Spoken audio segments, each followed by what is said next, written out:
संत ही एक अवस्था आहे.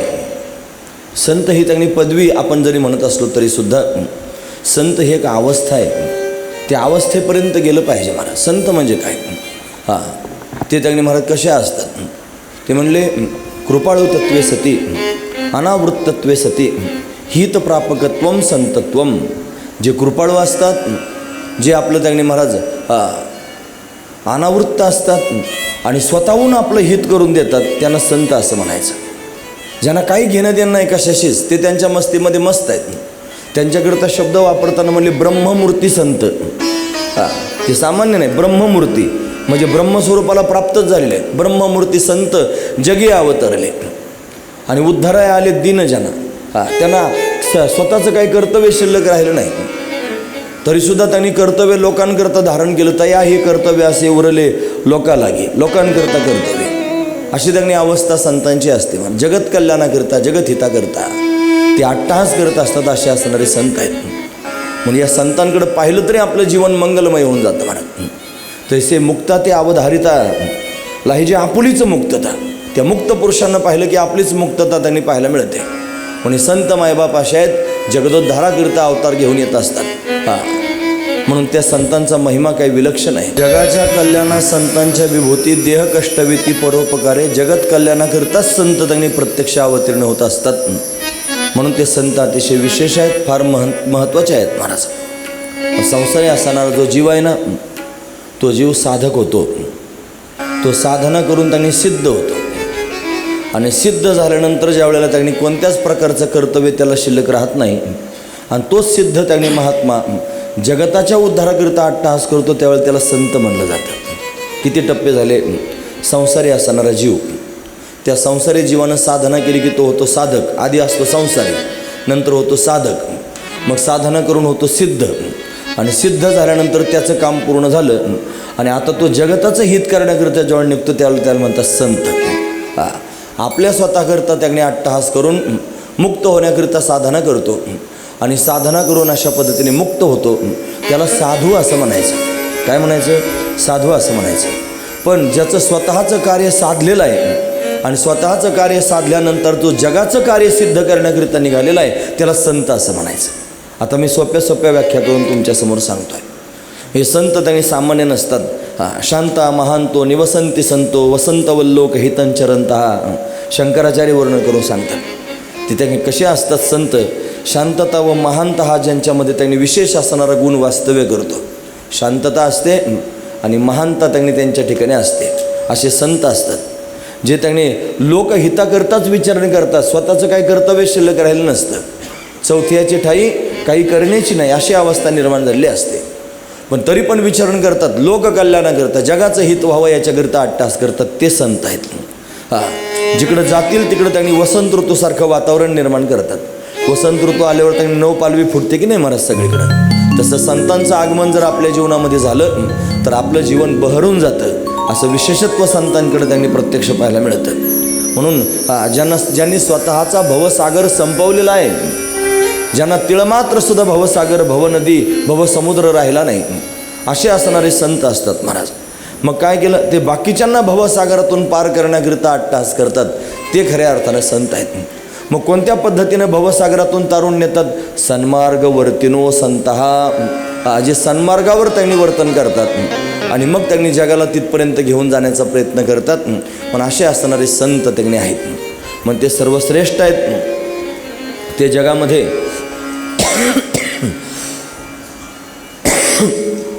जगत हिताकरताच अवतार घेऊन आलेले आहेत. अवतार हा शब्द त्यांनी महाराज व्याकरणाच्या दृष्टीनं तृ नावाच्या धातूपासून तयार झाला. तृ तरती म्हणजे तरणे, खालून वर जाणे. त्याला अव हा उपसर्ग लागला की अवतरणे असा शब्द पुढे त्यांनी तयार होतो. मग वरून खाली येणे असा अर्थ होतो. हे संत त्यांनी महाराज स्वतः पूर्ण झालेले आहेत. ते स्वरूपाला प्राप्त झालेले आहेत.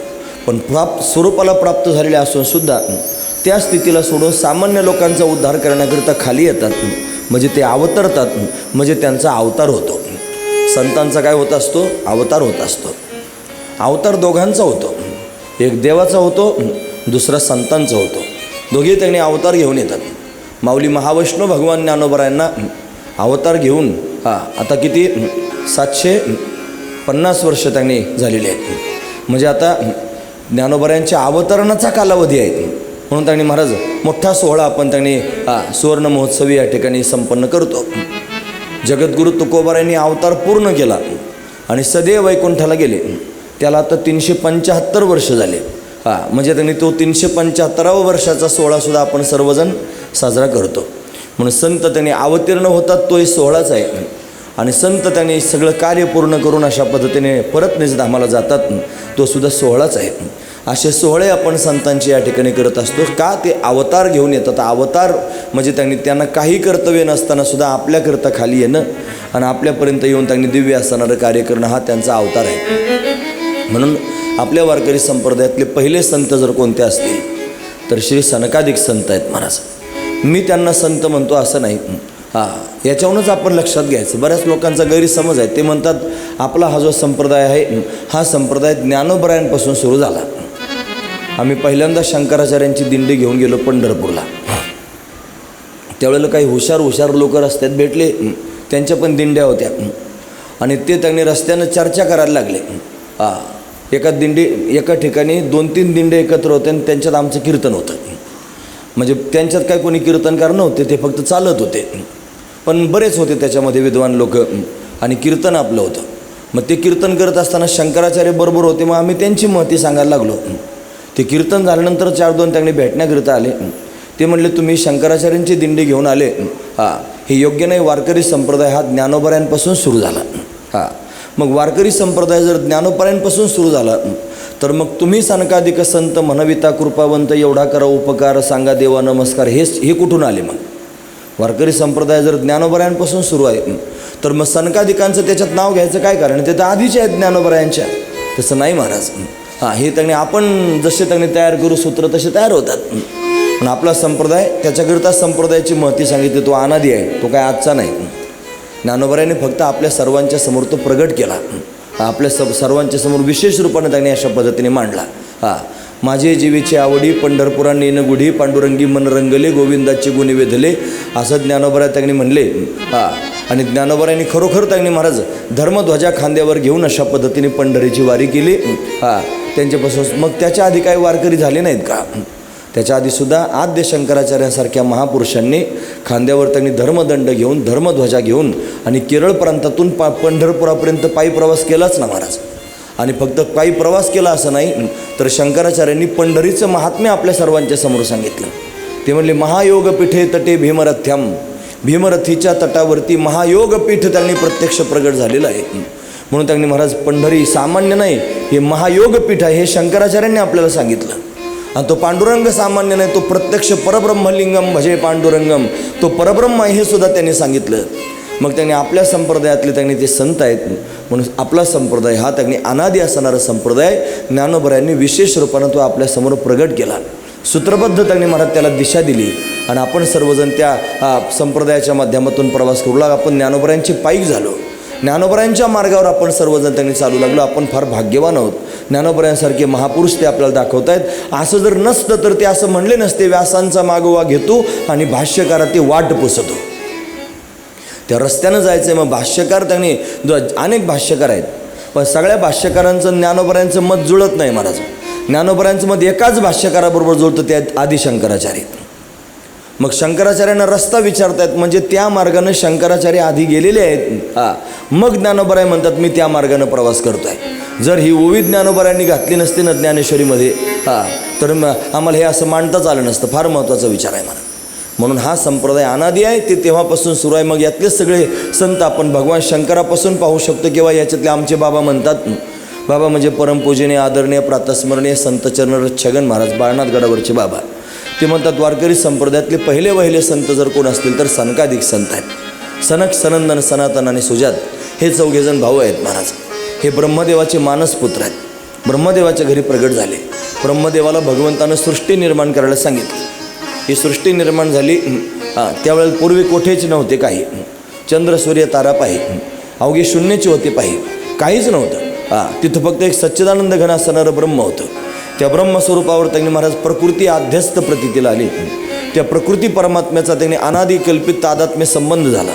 या संबंधातून परमात्म्याच्या ठिकाणी ईश्वर भाव तयार झाला आणि तो ईश्वर त्यांनी महाराज त्याच्या मनामध्ये संकल्प निर्माण झाला जगत निर्माण करण्याचा, विश्व निर्माण करण्याचा. एकोहम बहुश्याम प्रजा येवय, मी अनेक व्हावा असा संकल्प त्याच्या पोटात निर्माण झाला आणि तो संकल्प घेऊन त्यानं अशा पद्धतीनं संपूर्ण विश्व निर्माण करायला सुरुवात केली. त्याच्यामध्ये सगळ्यात आधी त्याच्या नाभीतून कमळ प्रगट झालं. त्यानं त्यांनी महाराज ब्रह्मदेवाला प्रगट केलं. ब्रह्मदेव प्रगट झाले. त्यांना कळेच ना मी कोण आहे, कुठून आलो, माझा जन्म देणारा कोण आहे, हे त्यांनी ब्रह्मदेवाला कळे ना. मग काय झालं, आकाशवाणी झाली आणि तप करा म्हणून त्यानं सांगितलं. तप असे 2 शब्द ऐकू आले. मग तपश्चर्या त्यांनी अशा पद्धतीने केली. सनकादी ब्रह्मदेवानं 100 वर्षाची तपश्चर्या पूर्ण झाली. प्रत्यक्ष भगवान नारायणाचं दर्शन त्यांना झालं आणि दर्शन झाल्यानंतर त्यांनी विचारलं मी कोण आहे मला सांगा. म्हणे तू माझा पुत्र आहेस. मला का प्रगट केलं? म्हणे मला खेळ खेळायचा आहे, मला विश्व निर्माण करायचं आहे, सृष्टी निर्माण करायची, त्याची रचना करून त्यांनी मला खेळायचं आहे. म्हणून त्यांनी तू सृष्टीची निर्मिती कर, त्याच्याकरताच मी तुला निर्माण केलेलं आहे. हो म्हणे पण मला कसं काय सृष्टी निर्माण करता येईल? मग त्याला सांगितलं मी तुला सृष्टी निर्मितीचं ज्ञान सांगतो. ज्ञानम परमगुह्यमे यद विज्ञान समन्वितम सरहस्यम तदंगंच गृहान गदितम मया यावानहम यथा भाव यद्रूप गुणकर्मणा तथैव तत्वविज्ञानम अस्तुते मदनुग्रहात. माझ्या अनुग्रहानं तुला ते तत्व प्राप्त होईल. मग त्याला 4 श्लोक ब्रह्मदेवाला सांगितले. त्याला चतुश्लोकी भागवत असं म्हणतात. मग हरिपाठात तो अभंग त्यांनी म्हणले ना गुरुपरंपरेचा, म्हणजे हंसरूपी ब्रह्मा उपदेशी श्रीहरी चतुश्लोकी चारी भागवत ते गुह्य विधाता सांगे नारदासी नारदे व्यासासी उपदेशिले. ते जे चतुश्लोकी भागवत आहे तेच आहे महाराज ते. म्हणून त्यांनी चतुश्लोकी भागवताचा उपदेश केला. आपण श्रीमद भागवतात तो प्रसंग ऐकत असतो. पण 4 श्लोक त्यांनी सांगितले. ब्रह्मदेव त्यांनी कृतार्थ झाले. मोह निर्माण होणार नाही अशी अवस्था निर्माण झाली. सृष्टी निर्मितीचं ज्ञान पण झालं. मग ब्रह्मदेवानं अनेक प्रकारची सृष्टी निर्माण केली. देवतांची सृष्टी केली, आसुरांची सृष्टी केली, अनेक प्रकारचे जीव जन्माला घातले. त्याच्यामध्ये त्यांनी 84 लाख योनी प्रगट झाल्या. 4 प्रकारच्या खाणी प्रगट झाल्या. त्याच्यामध्ये जारज, अंडज, स्वेदज, उद्भिज 4 प्रकारच्या खाणे. जारापासून आपण सगळेजण जारज आहोत. अंडज आहेत, काही अंड्यातून जन्माला येतात, काही त्यांनी महाराज उद्भिज आहेत, काही उगवतात उद्भिज आहेत, काही स्वेदज आहेत, घामातून तयार होतात. उवा त्यांनी तयार होतात की नाही, असे छोटे छोटे जीवजंतू हे घामातून तयार होतात. असे त्यांनी 4 प्रकारचे जीव तयार होतात. 4 खाणी आहेत महाराज. अशा त्यांनी 4 खाणी ब्रह्मदेवानं तयार केल्या. त्याच्यामध्ये सरपटणारे जीव तयार केले. काही त्यांनी महाराज जास्त पायाचे 5-6 पायाचे तयार केले, काही 4 पायाचे तयार केले, काही 2 पायाचे तयार केले, काही 5-5 नख्या असणारे तयार केले, काही त्यांनी महाराज 2 नख्या असणारे तयार केले, घोड्यासारखे 1 नखीचे तयार केले. असे त्यांनी महाराज अनेक जीवजंतू ब्रह्मदेवाने निर्माण केले.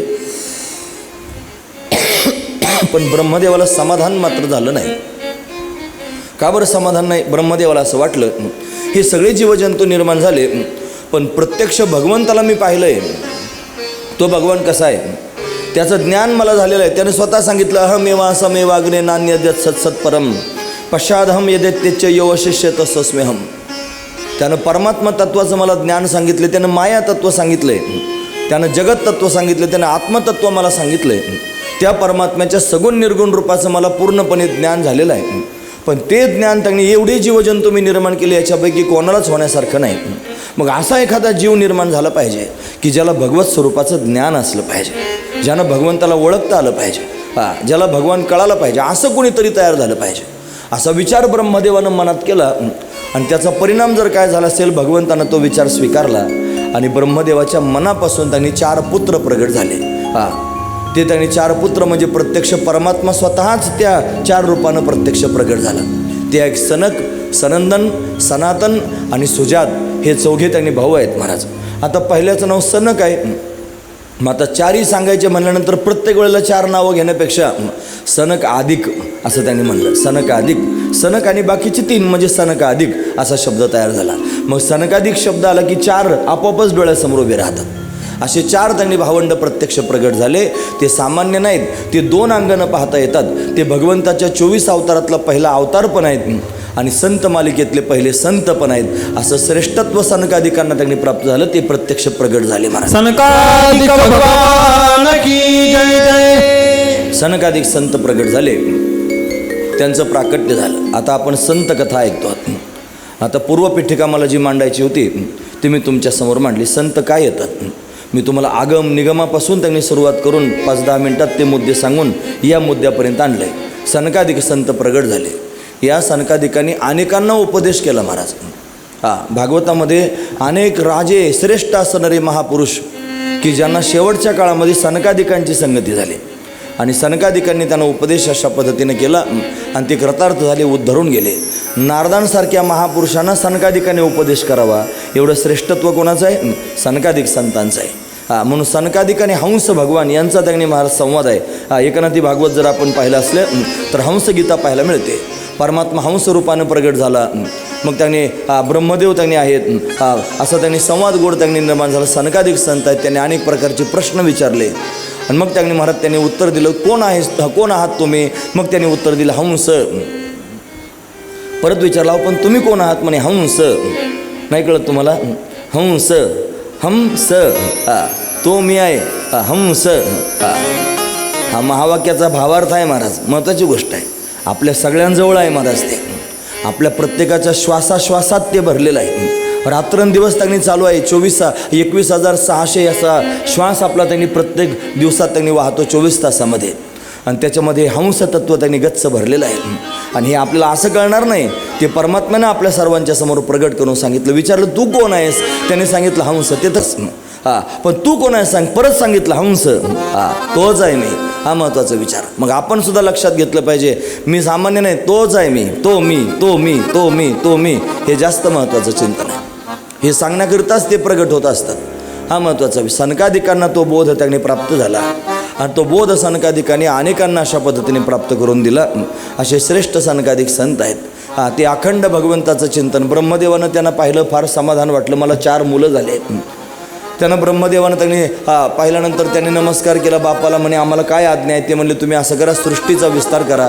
माझ्या बापानं भगवान नारायणानं मला सांगितले सृष्टी निर्माण करा. तुम्ही माझे पुत्र आहात, तुम्ही सृष्टीची निर्मिती करा.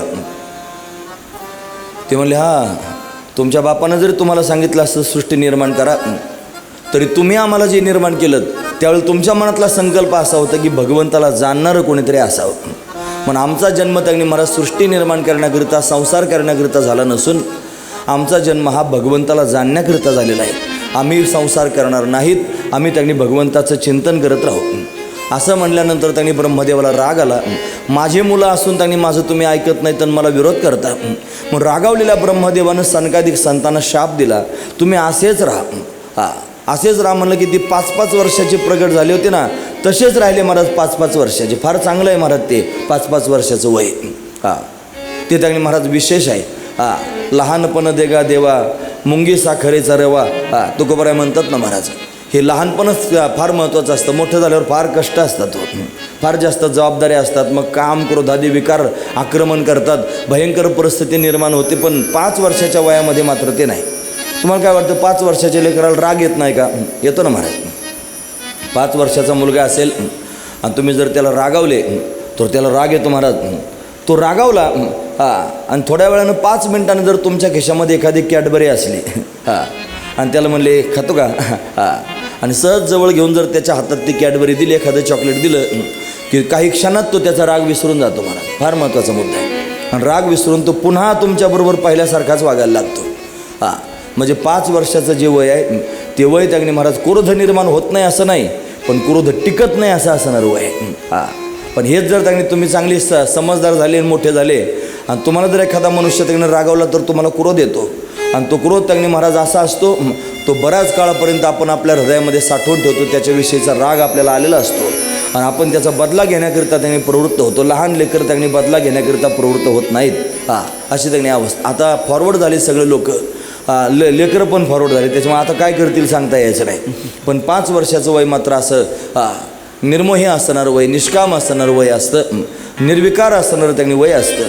पण 5 वर्षाचं वय त्यांनी आहे आणि ते तसेच राहिले. त्यांनी ते आनंदानं स्वीकारलं. भगवंताची शरणागती कधी केली, महावाक्य त्यांनी महाराज त्यांचे महामंत्र त्यांनी होता, आम्ही भगवंताला शरण गेलेलो आहोत, हरी इच्छा हरी इच्छा म्हणून अशा पद्धतीने ते स्वीकारलं. काय 5 वर्षाचं वय आणि अखंड भगवंताची शरणागती करत भगवंताचं भजन करत राहिले. हे हरी शरणम हरी शरणम हरी शरणम हरी शरणम हरी शरणम हरी शरणम हरी शरणम. हरि शरणं हरि शरणं हरि शरणं हरि शरणं हरि शरणं. असे सनकाधिक संत अखंड भगवंताचं चिंतन करत राहिले. भगवंताचा स्वरूपाला त्यांनी महाराज जाणण्याकरता उतावीळ झाले. ब्रह्मदेवाकडून हंस परमात्म्याकडून विशेष असणारं ज्ञान प्राप्त करून भगवंताला त्यांनी जाणलं. फक्त जाणून थांबले असं नाही, ते भगवंताचं ज्ञान इतरांना देत राहिले. म्हणून तर त्यांना संत ही पदवी प्राप्त झाली. आधी भगवंताला जाणण्याकरता अट्टहास केला, म्हणून तर हंस परमात्म्याच्या समोर अनेक प्रश्न विचारले आणि त्या प्रश्नाच्या माध्यमातून आत्मबोध त्यांनी प्राप्त करून स्वरूपाच्या स्थितीपर्यंत त्यांनी जाऊन पूर्ण झाले. आणि पूर्ण होऊन त्यांनी महाराज पुन्हा त्यांनी महाराज इतरांनाही तो बोध प्राप्त करून देऊ लागले. म्हणून संतत्वाला प्राप्त झाले महाराज. हा महत्त्वाचा विचार आहे. त्यांनी स्वतः भगवंताचं भजन अशा पद्धतीने केलं. ज्ञानोत्तर भक्ती ही सनकादिकांपासून चालत आली. वैकुंठात भगवंताच्या दर्शनाकरिता गेले आणि दर्शनाकरिता गेलेले असताना तिथं त्यांनी महाराज जय विजय द्वारपालांनी त्यांना अडवलं, आतमध्ये जाऊ देत नाहीत. आता संक्षिप्त रूपाने मी सनकादिकांचं थोडंसं चरित्र सांगून पुढच्या संतांचं चरित्र सांगणार आहे. काही प्रसंग त्यांच्या चरित्रातले आपण त्यांनी पाहणार आहोत. मग जय विजय त्यांनी जाऊ देत नाहीत. मग काय केलं पाहिजे म्हणून विनंती करायला लागले. ब्राह्मण आहेत महाराज, ते अतिशय शालीन आहेत, सद्गुणी आहेत, सात्विक आहेत, भगवंताचे भक्त आहेत. विनंती करायला लागले की आम्हाला आतमध्ये जाऊ दे, आम्ही भगवंताच्या दर्शनाकरिता आलेलो आहोत. भगवंताचं दर्शन त्यांनी प्राप्त करून घ्यायचं, पण जय विजयाने त्यांना आतमध्ये जाऊ दिलं नाही. मग एवढे त्यांनी आम्ही ब्राह्मण आहोत, ब्रह्मपुत्र आहोत, फक्त भगवंताचं दर्शन करायचे, बाकी काही अपेक्षा नाही, काही मागायचं नाही, भरपूर सांगून झालं, तरी पण जाऊ देत नाही. मग ते रागावले महाराज. रागावल्यानंतर त्यातलं एक त्यांनी समोर आला आणि त्यानं त्या जय विजयांना शाप देऊन टाकला. मूर्खांनो, आम्ही एवढे काकुळती येतो आहोत तरी पण तुम्ही आम्हाला आतमध्ये जाऊ देत नाही. तुम्ही देवलोकात असून सुद्धा आसुरांसारखे वागत आहात, म्हणून त्यांनी तुम्ही आसूर व्हाल असा शाप त्यांनी महाराज प्राप्त झाला जय विजयांना. आरडाओरडा झाला. भगवान त्यांनी प्रत्यक्ष बाहेर स्वतःच्या वैकुंठातून बाहेर आला आणि आल्यानंतर त्यांनी महाराज विचारपूस त्यांनी होऊ लागली, काय झालं. मग त्या जय विजयांनी सगळं सांगितलं की आम्ही त्यांनी अशा पद्धतीने यांना सांगत होतो की मी देवाला विचारून येतो, मग तुम्हाला आतमध्ये सोडतो. ही उतावीळ झाली होती. आतमध्ये येण्याकरिता त्यांनी महाराज थांबतच नव्हते. मग आम्ही थांबवलं तर त्याने आम्हाला शाप देऊन टाकला. मग पुन्हा त्यांनी विचारणा झाली, तुमचा शाप आता खोटा होणार नाही, मग आम्हाला परत वैकुंठात येण्याकरिता काय केलं पाहिजे.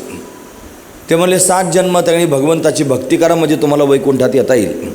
अरे म्हणजे 7 जन्म जरा जास्त होतात, त्याच्यापेक्षा लवकर येता येणार नाही का. म्हणे मग 3 जन्म विरोधी भक्ती करा, मग तुम्हाला पुन्हा वैकुंठात येता येईल. असं म्हटल्यावर 3 जन्म त्या जय विजयांना घ्यायची वेळ आली. हे दयाळू असणारे सनकाधिक संत त्यांनाही त्यांनी पश्चाताप झाला की आपण शाप देऊन बसलो आणि आपल्यामुळं त्यांनी देवाच्या पार्षदांना 3 वेळाला यावं लागणार आहे. देवालाही दया आली. देव म्हणला तुम्हाला जर 3 वेळा यावं लागत असेल मी तुमच्याकरता 4 वेळा येईल. पण हे म्हणले त्यांनी आम्हालासुद्धा काहीतरी प्रायश्चित्त झालं पाहिजे, मग आम्हीसुद्धा तुमच्याकरता जन्माला येणार. मग ते 3 वेळा आले. सत्ययुगामध्ये ते हिरण्याक्ष हिरण्यकश्यपू झाले, त्रेतायुगामध्ये ते रावण कुंभकर्ण झाले आणि द्वापारयुगामध्ये ते शिशुपाल दंतवक्र झाले. त्यांना मारण्याकरिता देव प्रत्यक्ष प्रगट झाला. सत्ययुगामध्ये जे ते हिरण्याक्ष हिरण्यकश्यपू झाले, भगवान वराह आणि नरसिंह झाला, 2 रूपं घेतले. ते त्रेतायुगामध्ये अशा पद्धतीने रावण कुंभकर्ण झाले, भगवान राम रूपानं प्रत्यक्ष प्रगट झाला. आणि द्वापारयुगामध्ये ते त्यांनी शिशुपाल दंतवक्र झाले, भगवान त्यांनी अशा पद्धतीनं आणि कृष्ण रूपानं प्रत्यक्ष प्रगट झाला. त्यांनी 3 रूपं घेतले, 3 जन्म घेतले, भगवंतानं 4 अवतार घेतले आणि स्वतःला प्रायश्चित्त म्हणून या सनकाधिक संतांनी सुद्धा परत एक जन्म घेतला. आणि तो जन्म जर कोणता असेल तर हिरण्यकश्यपूची 4 मुलं झाले, ल्हाद, अनुल्हाद, सल्हाद आणि प्रल्हाद. ज्यानं शाप दिला होता तो प्रल्हाद झाला आणि बाकीचे 3 त्यांनी महाराज हे 3 भावंड झाले. म्हणून अशा पद्धतीनं या सनकाधिक संतांनी स्वतःला प्रायश्चित्तसुद्धा अशा पद्धतीनं दिलं, अशी पण कथा वर्णन करून सांगितली जाते. हे सनकाधिक संत अखंड भगवत चिंतनामध्ये राहतात. त्यांचे वैशिष्ट्य जर पाहायचे असतील तर ते अखंड त्यांनी भगवंताचं भजन अशा पद्धतीने करत राहतात, हे त्यांचं वैशिष्ट्य आहे. दुसरं त्यांचं वैशिष्ट्य ते भगवंताचं ध्यान करतात. ध्यान भगवंताच्या ध्यानामध्ये मस्त असतात. तिसरं त्यांचं वैशिष्ट्य आहे, ते त्यांनी महाराज कायमस्वरूपी सत्संग करण्यामध्ये तल्लीन झालेले असतात. आणि चौथं वैशिष्ट्य आहे, त्यांना भगवंताच्या सानिध्याची फार आवड आहे.